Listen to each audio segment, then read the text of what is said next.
And welcome back to the Relentless Growth Podcast with myself, Chase Calhoun, and my good friend Jack Maher. How you doing this morning, Jack?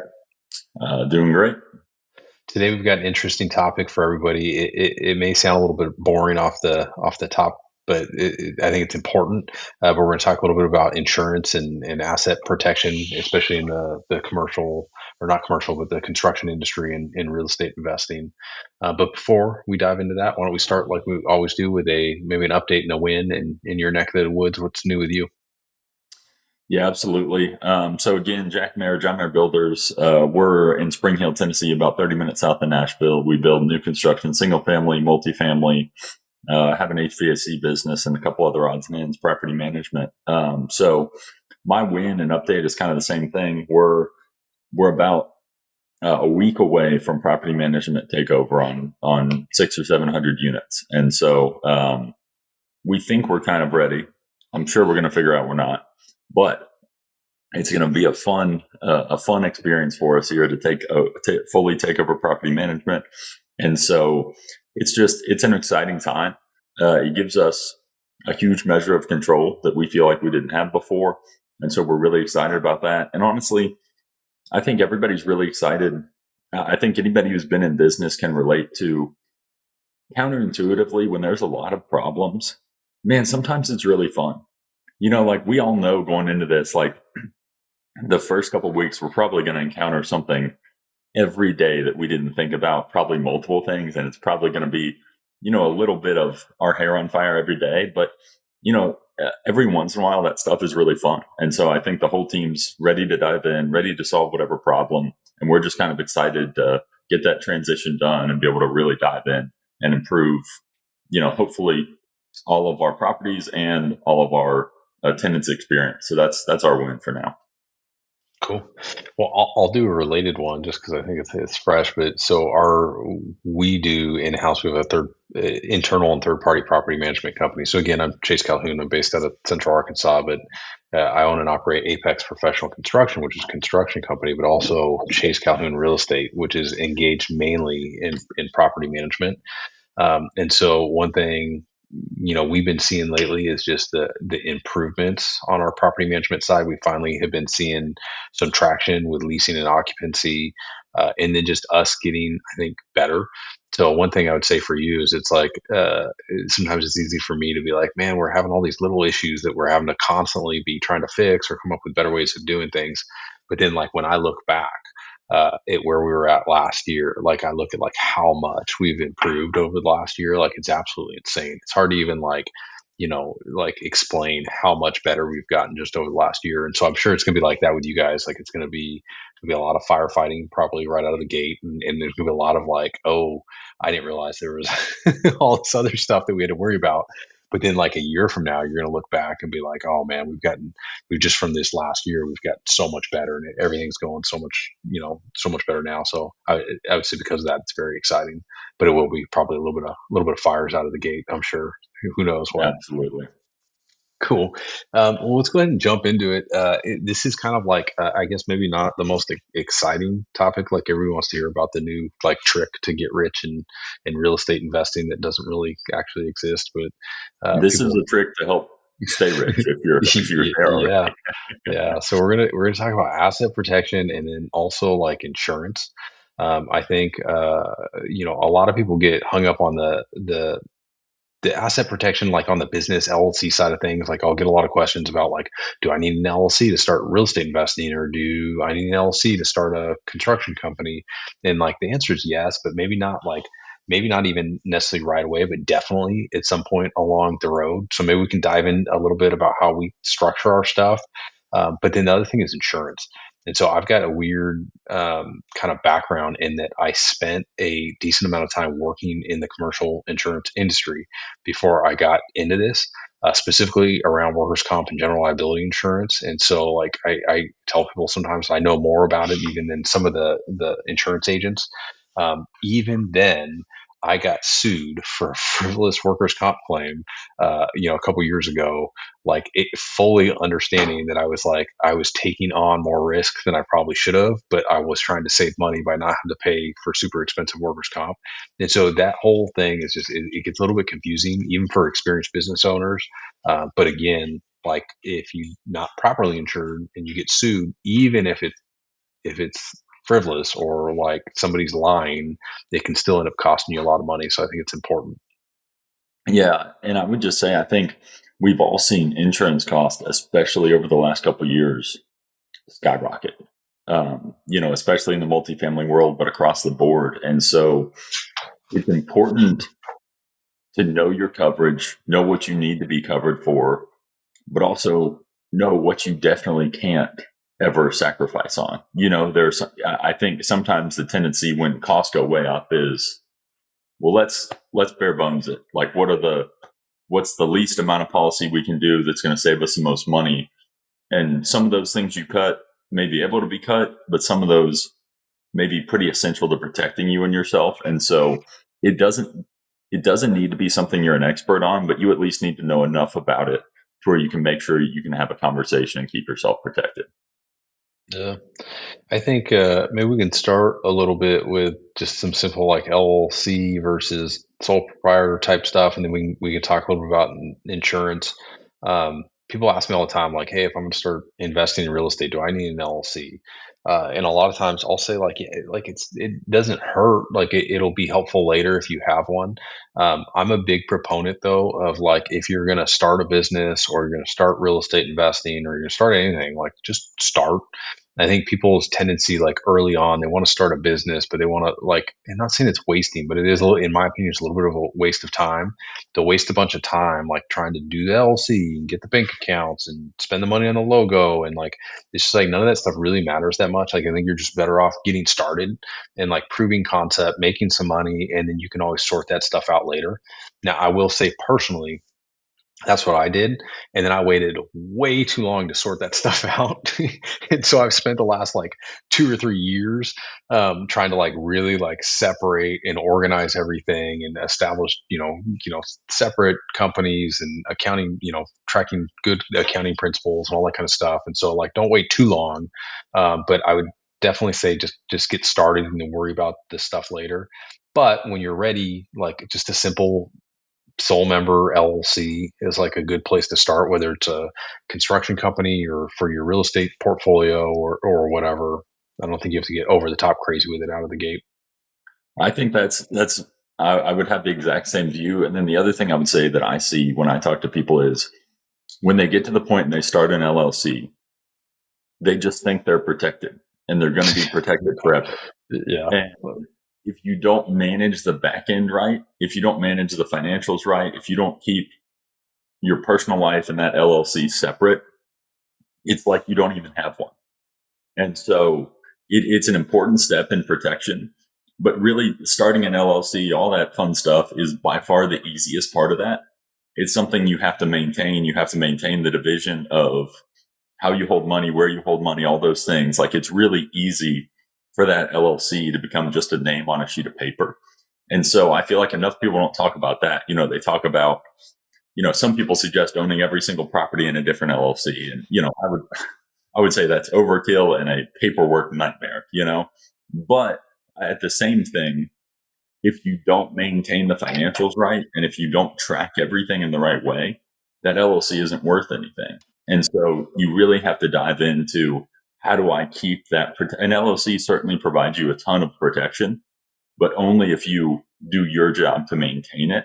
And so I feel like that's, especially in real estate, that's something enough people don't think about. If they've got a property or two in an LLC, if you're a co-mingling fund, and co-mingling sounds bad, it's not bad if it's just you, but it can destroy that protection that you help create. And so knowing how to maintain that protection is super important, especially once you get to that stage where you really have something to protect. And so I think that's just something enough people don't talk about is it's not just establishing it, it's keeping that protection in play. Yeah, I think it defeats the purpose of the LLCs when you commingle your funds, which is what I was doing. I mean, I had several LLCs, but like everything was so intertwined, like it made zero difference. Um, when I first started, it was just like Chase Calhoun. I was just buying under Chase Calhoun. Eventually, I formed an LLC that was like for the stabilized properties to hold under. Again, some people will say to separate them all. That to me, that's just a nightmare unless you're buying huge, very expensive properties. Then I think it makes sense. Um, Over time, like I've tried doing it different ways. There was time where I was like buying properties under one LLC and then renovating them so that if there was a major like liability claim or somebody got hurt or the building burned down, like it was separated from the stabilized ones. Even then, I realized that was just causing more problems than it was good, especially when they wouldn't sell because I would take them and I would just basically title them over with a refinance to the stabilized portfolio. But then because they were under the construction company was showing these huge losses. And so it was like hard to explain to a bank that I wasn't like going bankrupt because we were losing so much money because we weren't selling these for profit. We were just like selling them basically to ourselves at break even. And so the way I do it today is we have a LLC for the construction company. So all construction is ran through the construction company, which is properly insured. All rental properties, whether they're stabilized or being developed, are under our real estate investment company. And then more because, well, I guess keep them separated financially, but also legally, we have to. The real estate, the third party, the real estate sales and property management company have to be their own LLC. So we're really operating under those three LLCs right now. And for example, they're all still intertwined, but they're very separated funds. So, like Apex Real Estate Investments hires the construction company to build the property, but owns the property, and then hires the property management company to manage it, even though it still owns the property. And so that's why we have them separated. I've seen other companies that, like, I don't know if you guys do this or not, but like it's just the construction company, but they build and own everything. Like it's all just under one entity. I think that's easier sometimes when it comes to tracking finances and going to the bank and stuff like that. So sometimes I wonder if that would be a better way to do it, but that's how we have it separated with those three separate LLCs, plus a couple. We're doing a big build to rent project that'll have its own LLC, but it'll be owned by the real estate investment company. Yeah, we operate in a similar manner. We've got separate LLCs for especially big properties. We have our main business that we build under, and so I think we're very similar from a setup standpoint. One of the things that I wanted to touch on there, depending on your size, and obviously Chase knows this insurance stuff really well. I think it is a tough thing to get educated on, and it's a tough thing to know whether you're doing the right thing. And so I would encourage you to, especially for, your company insurance, your builder's risk, all of that stuff, find a company that's commensurate with the level you're at to deal with. And so we recently made a switch probably 2 years ago now to a national, a huge insurance company that I would have always thought. We were with State Farm for years and they were fantastic. But we made a switch a couple years ago to a large national company, and the level of service and detail that we got was incredible. I expected it to be more cumbersome, but when you get to a level, you need a little bit more sophistication. And so a local insurance broker is going to be perfect if you've got a couple of houses going, things like that. But really, you've got to find a subject matter expert that knows your business, that most of their clients are in your position. I think that's always an easy way to figure out if you're talking to the right person. But it's an easy hack to, hey, if they're dealing with 100 people that own apartment buildings, they're probably a good person to talk to. They probably know their stuff. If most of their clients own 5 to 10 houses and you own 5 to 10, that's probably your perfect person because they know that market well. But I think that's the easiest way to make sure you're covered protectively is choosing the right broker, the right company to deal with on the front end. Yeah, that's awesome. I think it's we could probably talk about this now that at first I was like, I don't even know if there's enough to like talk about here, but we could probably talk about both these things separately for a long time each.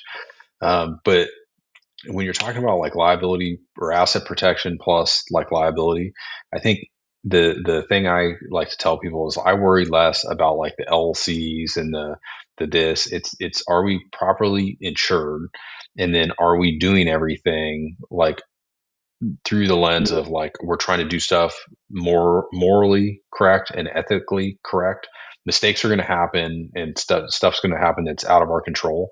But as long as we're like morally and ethically doing things the right way, we have proper insurance. I feel like there's not much that's going to put us like at a huge risk where it's going to be like a kind of career ending type issue. Um, in the past, we weren't doing like I didn't have insurance. I would still argue that legally I didn't have to carry it, but I also wasn't taking all the necessary steps to protect myself operating without insurance. Now we carry full workers' comp and general liability insurance under the construction company and the real estate investment company. Since Apex Real Estate Investments doesn't have any employees and they hire those two companies, it doesn't technically need to have that insurance coverage because it's covered by the other companies, and that's why we run the construction under the construction company. The biggest thing, if like you're a builder or you're a developer, whether you're doing work for customers or for yourself, having like workers' comp, general liability insurance, and knowing how that works can save you like literally tens of thousands of dollars. You got to be very careful because like workers' comp insurance, especially in our industry, you're using subcontractors, and you have to make sure that all the subcontractors you're using are properly insured or are eligible for a waiver.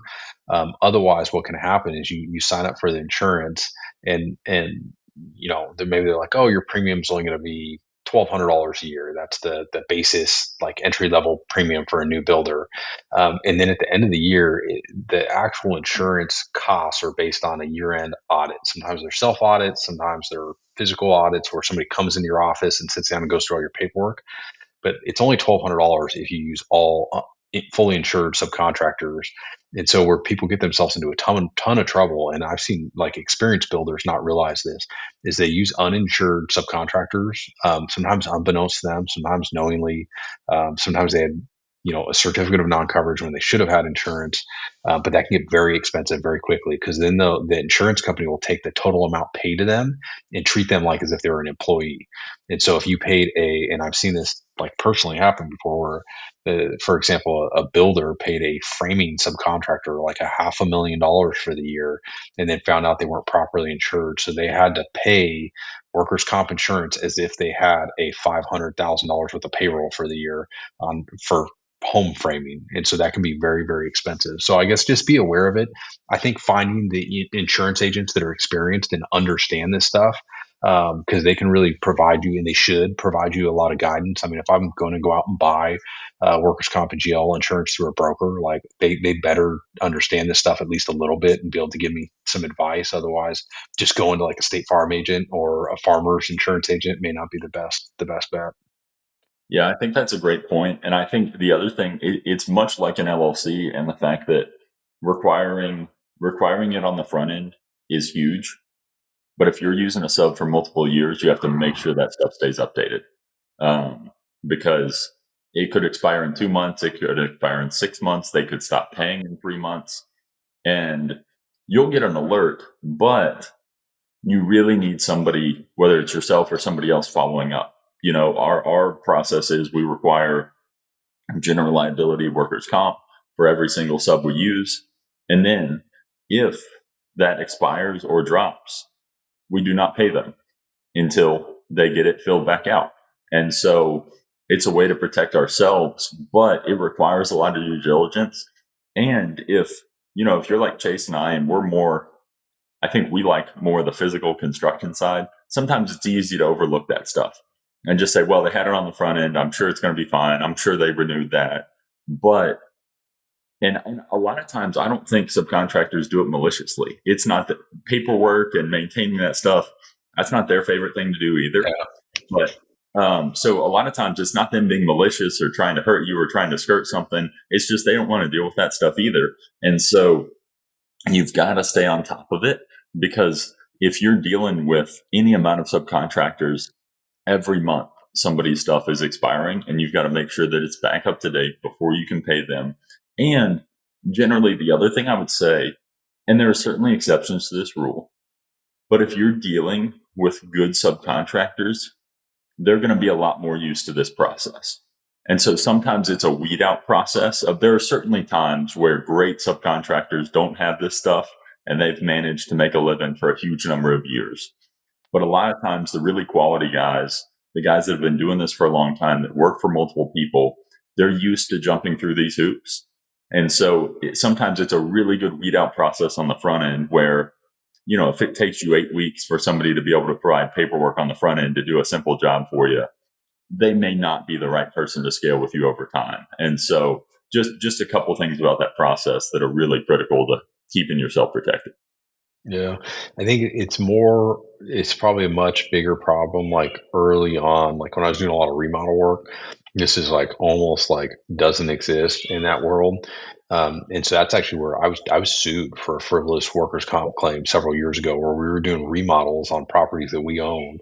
We had like a crew, like a Hispanic crew come in, and it was like the guy had employees and all his tools and everything, but we weren't diligent on the front end. He didn't have insurance. We didn't get a W-9. We probably should have had at least sign a waiver or something. We didn't do any of that stuff. And he got hurt, the owner of the company, on one of our jobs, and then literally went to the hospital and said that he was an employee of ours and he was just waiting for his like payroll and his 401k and his retirement package to all kick in. And wasn't sure why I hadn't yet. And so just straight up lied and said, no, like I was employee, like this was going to be my career moving forward. And so the problem is when, and you're like, no, that's BS. That's not what happened. But then like we went through, because I didn't have insurance. Usually at that time, workers' comp insurance would kick in and they would deal with fighting with them about it. And even if he wasn't insured, they would still deal with that situation. But because I didn't have that insurance, like I had to go hire an attorney. I had to fight with them. And then we went all the way through depositions and everything. And it's kind of like, hey, it's like he's okay with going in there and lying under oath. Like that's what he's going to do. And it's going to be hard to prove otherwise. So it's just going to really be like a back and forth thing. We ended up being able to resolve it. And it wasn't like, it wasn't career ending, like it didn't break us, but it was very stressful and unnecessary. So I think like early on, that's where people really got to be aware of it. And I know so many people who flip houses on a regular basis, or they own small remodel companies or whatever, and they're not properly insured. They don't hire guys that are properly insured. And so they just have to be aware that this is like a risk that they're exposing themselves to. And then, as you said, as you get like a little bit bigger, like it's a no brainer, because you don't, at this point we really don't want to use subcontractors that don't, if they're not capable of just getting really simple insurance and providing a W-9, like they're going to be a nightmare to deal with all the way through. Occasionally we've got guy, I think like the guy that does our landscaping for the property management company, like I doubt he has workers' comp and general liability, but then we realize that we're going to pay just like as if he was an employee. So we'll end up paying, insurance on him, and that's okay because the price we get makes sense. And so you just have to be aware of that. Yeah, and I think the other thing to consider too is if you're doing work for homeowners, if you're building houses, they can get dragged into some of these situations too, and that's not what you want to have happen. That's not a good way to do business. And so I think sometimes people think, well, if I have to deal with the consequences of this a year from now, like I can figure it out. But if subcontractors file liens on property and you're working on somebody else's property, all this stuff can get complicated really quickly. And so it feels like a lot of work on the front end to set this stuff up and maintain it, but it can be a lot more work on the back end if you're exposed to some situation. And so I think it's critical. And the other thing is just like we got a list from our insurance company at one of our properties the other day of, hey, they did an inspection. We've got to fix these 4 or 5 things, or we've got to add this thing here and add some spare parts here. And you've just got to do that stuff. It's like having a HUD loan or something and the government coming in and telling you, all right, you got to change X, Y, and Z. So you've got to maintain the coverages that you've put in place, and they're going to have some things that they want you to do every year. And chances are they've got some math behind their huge data set that says these things are necessary. And so you don't look at it in a begrudging way, but you've got to do what's necessary throughout the year to keep everything in place, not just sign the paper at the beginning. Yeah, I think the only other thing that I think is worth mentioning for maybe people like you guys who are a little bit bigger or even bigger, there can be some stuff that sometimes you can implement that's worth doing or tracking to be able to save money on insurance. And I'll give you one example would be like with general liability. depending on how it's paid. So there's different types of policies. Some are based on revenue, some are based on, payroll costs, some are based on subcontractor costs. A lot of times in construction, it's like a combination of payroll and subcontractor costs.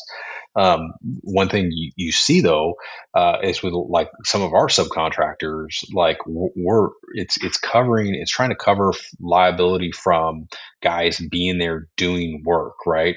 But sometimes, and not always, you have to check with your insurance companies and the type of policy you have. But sometimes you can separate stuff like uh, payroll, or not payroll, but like labor versus materials. Then you don't necessarily have to pay on the materials portion of that. So, like in construction, we provide most of our materials, and so it's already naturally separated. So when they ask for subcontractor costs, they really want that like labor subcontractor cost. Problem is, there's a handful of subcontractors that will not let us provide materials. I know you guys in-house HVAC just so you can you can get around that, but like for us, we can't yet, and so we still have to pay for labor and materials. But we will either make them split it out, or we'll split it out ourselves internally under different cost codes. That way, when we go to do those audits, we're like truly just supplying labor numbers, and we're not paying insurance unnecessarily on a bunch of material costs. Again, it's not everything, but there's a couple subcontractors that we use on a regular basis who will not let us provide materials. And so there's just little stuff like that. Like, it doesn't sound like a big deal, but even for us, I mean, I think we probably saved $10,000 last year on our general liability just by doing that one thing. It's a little bit of a pain in the ass in the office to separate it, because a lot of the subcontractors don't even separate it, or can't separate it, or don't want to separate it on their invoices. And so there's just a general rule, like a percentage wise, you can split it. But just taking the time to split that, if it can save a decent amount of money, it's worth looking at. I think that's a great one. I need to double check that one and make sure we're doing that. Yeah, I would look at it and just make sure Yeah. you can, but like for the volume you guys are at, like something like that could save. I mean, it could be like tens of thousands of dollars. A little bit of accounting, like you spend a little bit of time on the accounting end, but you would just assign separate cost codes and track it separately. No, I think that's great. And yeah, just one last thing I would say is a counterintuitive approach to insurance is you really don't want to use it unless you have to use it. And so I think sometimes what people run into is, hey, I did all this work. I put this policy into place. I had a small water leak in a property we're rehabbing. It's going to cost $2,500. I'm going to turn that in. Don't do it. Probably, And so, but I think it's a topic that people don't really talk about. That insurance is there to protect you, but it doesn't take away you needing to leave some reserve to cover small things, because turning in those small items usually is going to cost you more in the long run. Whether your rates go up the next year or it creates a history of small claims. We certainly have turned in insurance claims, but normally it's when things go really wrong, or, there's a massive water leak or something like that. And so I think it's important to have a critical eye on what you do use your insurance for. And this isn't like we'll talk to our agent sometimes about, hey, here's what happened. What's your advice? We can handle this. Should we do it? So it's not something.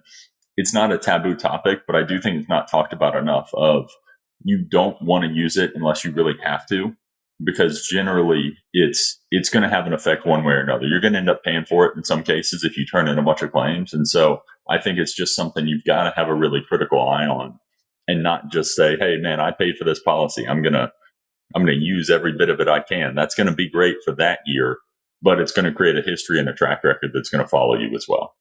It's very much tracked, and so it will negatively affect you. We I always tell people, like, when it comes to property insurance, we go with higher deductibles if it'll save a little bit of money. Because we have a construction company, there's very little situations where I think it would justify an insurance claim. There are more like huge kind of catastrophic issues for us. It would be, but an example I'd have is a couple of years ago, I had a 4-unit townhome building get directly hit by an EF3 tornado. We filed an insurance claim. And it was actually not as damaged as everything else around it, because it was built well, but it was still heavily damaged. And the insurance company was really, in that situation, it was great. I mean, they were quick to work with us. They paid what I thought was a reasonable amount of money for the damage. But I will say, the second that I cashed that final check, they dropped us immediately. So they canceled our policy immediately. And then we were forced to go out and find new property insurance after just having a huge, liability claim or a property damage claim even though it was a natural disaster, our insurance jumped up substantially. And so, there are negative consequences. Now, they may not do that for a small water leak. I don't know, but in that situation, it was instantly as soon as the claim was 100% finalized, they canceled us, and we had to go out and find new insurance after a major disaster. And so, you do have to be aware of that. Yeah, absolutely. But yeah, I mean, I think to kind of wrap it up, I think it all seems like a lot at the front end, and like Chez said, I wouldn't.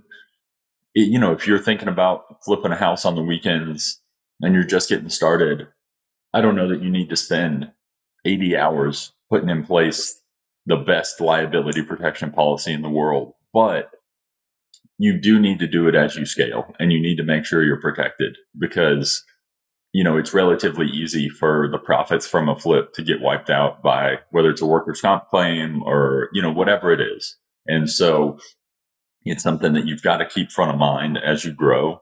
And again, talk to, Chase and I have talked about it a lot. Talk to local people, chances are there's a local flipper or local builder in your area who's got it figured out, and they can probably deduce what you really need to know in 5 minutes. Whereas talking to an insurance broker, it may take a couple hours. And so network with people, but you do want to make sure you have those protections in place at the right time. Yeah.